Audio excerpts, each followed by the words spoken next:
सवाल का जवाब दीजिए। क्या आपको पता है कोरोना से कितने जमात में शामिल हुए लोगों की मौत हुई है?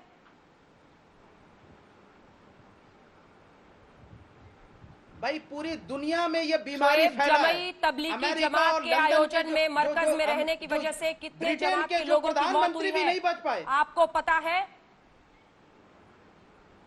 रिसर्चर साहब? मुझे पता है, लेकिन किसी को पता थोड़ी था निजामुद्दीन में कितने लोगों की मौत हुई है? क्या बात करती है, कोई जानबूझ के बीमारी फैलाएगा? मेरे सवाल का जवाब दीजिए, अगर पता है नंबर जितने बताइए। लोगों की मौत हुई है और जितने की कोरोना हुआ है वो मुझे पता है, नंबर बताइए। लेकिन ये बताइए कि क्या वो अपराध है? वो तो खुद परेशान है, नंबर बताइए। कितने लोगों की मौत हुई है? संवेदना होनी चाहिए, आपको दुआएं करनी चाहिए। कितने लोगों की मौत हुई है? आपको दुआएं करनी चाहिए उसके लिए। अंजना जी, शोएब जमई, कितने लोगों की मौत हुई है उससे ज्यादा जरूरी है कि हम ये बताएं कि जो भारत सरकार आंकड़े सिर्फ तमिलनाडु, दिल्ली और तेलंगाना का बताती है, लेकिन महाराष्ट्र और केरला का आंकड़ा हम क्यों नहीं बताते अलग अलग? महाराष्ट्र और केरला में जमाती की कोई मौत नहीं हुई। महाराष्ट्र और केरला में जमाती बहुत कम लोग हैं। जिस तरह से मौलाना साहब भड़काते रहे ऑडियो में कोरोना पीड़ित कि मस्जिदों को गुलजार कीजिए, उसको नहीं बताएंगे। मजहब की रोशनी में आप कह रहे हैं कि मैंने ये जानकारी दी थी, उनकी वजह से उनकी बात पर भरोसा करके लोग बैठे रहे, उन्होंने इतने बड़े पाप को अंजाम दिया। ऐसा गुनाह जो आपको दिखता नहीं है, कितने परिवारों के घरों की रोशनी बुझी है और आप कह रहे हैं उसे भूल जाए, और आप प्रोपेगेंडा रच रहे हैं कि इसको हिंदू मुस्लिम बना दे। आप जैसा प्रोपेगेंडा रचने वाला जो इसको हिंदू मुस्लिम बना रहा है, तबलीगी जमात क्या मुस्लिम का रिप्रेजेंटेटिव है? कैसी बात कर रहे हैं आप शोएब जमई? की बात भी कही थी आपने, बहुत अफसोस है, बहुत अफसोस है, अधूरा ऑडियो चलाया। क्या बात कर, बहुत अफसोस है। अपना काम करेगा, आप ऐसा प्रोपेगेंडा रच रहे हैं। जाएंगे तो वो दोषी हैं, अगर ये देश वो दोषी नहीं पाएंगे। ये देश तमाम मजहबों से बनता है। हर मजहब का वो व्यक्ति जो देश के कानून का पालन कर रहा है, लॉकडाउन का पालन कर रहा है, उसे ये देश सिर आंखों पर बिठा रहा है। लेकिन जो आरोपी है 304 का, आप ये जज समझ रही हैं, आप सुप्रीम कोर्ट नहीं है, कोई कोर्ट नहीं है, तय करेगा कानून। कोर्ट तो आप अपने आप को समझ रहे हैं जो रोज बैठ जाते हैं मीडिया पर भाषण देने। मीडिया खुद को प्रोफेसर साहब से ऊपर समझती है, देश का एंकर खुद को जज से ऊपर समझता है। आप चीफ जस्टिस ऑफ इंडिया से ऊपर नहीं हो सकती, इसलिए please don't be judgmental, let the law do their work. उनको कानून का अपना काम करने दीजिए, एजेंसीज को अपना काम करने दीजिए, जान छोड़िए देश की। प्रोफेसर मिश्रा, पहले प्रश्न का उत्तर दे दीजिए कि क्यों तबलीगी जमात को हिंदुस्तान के पूरे मुस्लिमों से इक्वेट कर रहे हैं? अगर कुछ अच्छा करना है ना तो घरों में जाकर उत्तर दीजिए। एक सेकंड, दूसरे के प्रश्न का भी उत्तर जो इन घरों की रोशनी बुझी है, उन जमातियों के बारे में सोचिए, कुछ कीजिए कि उनके परिवारों के लिए क्या कर सकते हैं। दो अच्छा काम भी कर लीजिए। रिसर्चर बनकर रोज टीवी पर बैठकर सिर्फ अपशब्द बोलने से नहीं कुछ भला होगा। नहीं कर रहे हैं। आपको तो पता भी नहीं है कितने लोगों की मौत हुई है, राशन रोज बांट रहे हैं। आपको तो पता भी नहीं है कि कितने लोगों की मौत हुई है ना। अधूरी जानकारी के साथ बैठ गए हैं टीवी पर। प्रोफेसर साहब बिहार के मजदूरों को राशन बांट रहे हैं, यूपी के मजदूरों को राशन बांट रहे हैं, बंगाल के मजदूरों को राशन बांट रहे हैं। रोज तो 6 बजे टीवी पे बैठ के आप खाली गाली और अपशब्द बोलते हैं। मैं अपना रिसर्च भी कर रहा हूँ कोविड-19 के ऊपर, ये काम कर रहे हैं। प्रोफेसर साहब बोलिए। ये आपको तो पता होता नहीं है। प्रोफेसर मिश्रा।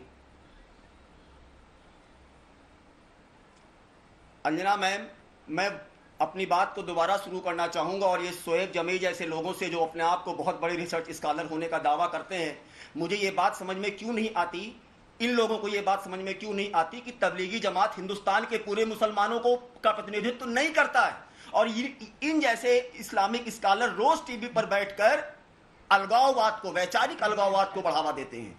मुझे समझ में नहीं आता कि मौलाना साहब क्यों छिपे हुए हैं। एक तरफ तो कहते हैं कि जब सरकार चाहेगी हम कोऑपरेट करने को तैयार हैं, सामने आ जाएंगे, और वहीं दूसरी तरफ पता नहीं कहां से बैठकर वो अपना वीडियो जारी कर देते हैं।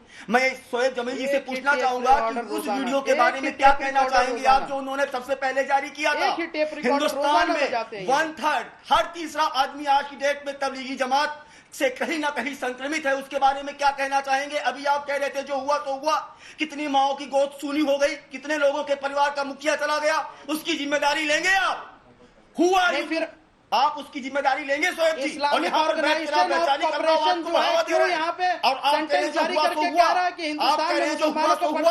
आप इस बात की जिम्मेदारी लेंगे? लोग मदरसों में क्यों छिप रहे हैं? लोग मस्जिदों में क्यों छिप रहे? देश की विदेश मंत्री जो रही अपने तबलीगी जमात के मौलाना साहब पर इतना ही गर्व है तो आपको इस बात की जिम्मेदारी भी लेनी चाहिए कि जो तबलीगी जमात के लोग जहां कहीं भी छिपे हुए हैं पब्लिक के सामने आ जाए, एडमिनिस्ट्रेशन को बता दे ताकि और लोग संक्रमित होने से बच जाए। और आप यहाँ पर बैठकर इस अलगाववाद की नहीं, आप जैसे लोग बात पूरी कर लेने बैठकर इस अलगाववाद को बढ़ावा दें। जब यहाँ से आपकी डाल रही गलती है, आप अंतर्राष्ट्रीय मीडिया का यूज करते हैं, आप अरब के मीडिया का यूज करते हैं। जिस केरला की बात कर रहे थे आप, वहां के केरला के कुछ एक्सट्रीमिस्ट इस्लामिस्ट ऑर्गेनाइजेशन ने एक प्रोपेगेंडा चला दिया है कि यहाँ पे इस्लामोफोबिया चल रहा है, और आज आप बैठकर उसी की दुहाई दे रहे हैं। आज आप बैठकर उसी इस्लामोफोबिया की दुहाई दे रहे हैं जो आज आप कह रहे हैं कि पूरे मुस्लिमों को बदनाम किया जा रहा है। इसके भी जिम्मेदार आप ही हैं, आप जैसे लोग हैं जो बैठकर इन विचारों को प्रोपेगेट कर रहे हैं। क्यों नहीं आपके मौलाना सामने सांच को आज किया, क्यों नहीं बता रहे भाई फंड में इतना पैसा कहां से आया? अरे भाई रिसोर्स बताइए ना, अरे रिसोर्स बताइए कि पैसा कहां से आया, रिसोर्स बताइए पैसा कहां से आया। आपको ईडी चिट्ठी भेज रही, आपको क्राइम ब्रांच चिट्ठी भेज रही, नोटिस भेज रही, तो उल्टे आप डिमांड कर रहे हैं। जिस आदमी को सरेंडर करना चाहिए वो आदमी डिमांड कर रहा है। बताते हैं जिस आदमी ने आज की डेट में हिंदुस्तान में कोरोना का डाटा लगभग 20,000 के आसपास पहुंचाने में 1/3 का रोल प्ले किया हो, और उसमें से आपको तमाम लोगों के फोन नंबर बन रहा है, उसमें रोहिंग्या का भी केस सामने आ रहा है। आप रोहिंग्या की भी दुहाई देने लगेंगे कल बैठकर टीवी चैनल पर।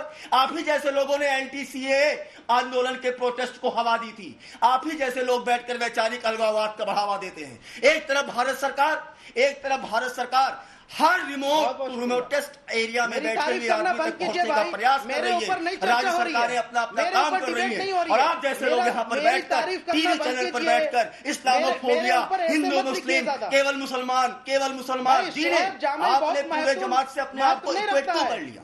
आपने जमात से हिंदुस्तान के मुसलमान का क्या जमात रिप्रेजेंटेशन करता है? अरे जमात के बगल में ही जहाँ पर आपका हेड ऑफिस है वहीं पर निजामुद्दीन दरगाह है जो कि जमात को नहीं मानती। अब बताइए इसका उत्तर है? मैं कह रहा हूँ केरला इसका उत्तर नहीं है तो आपको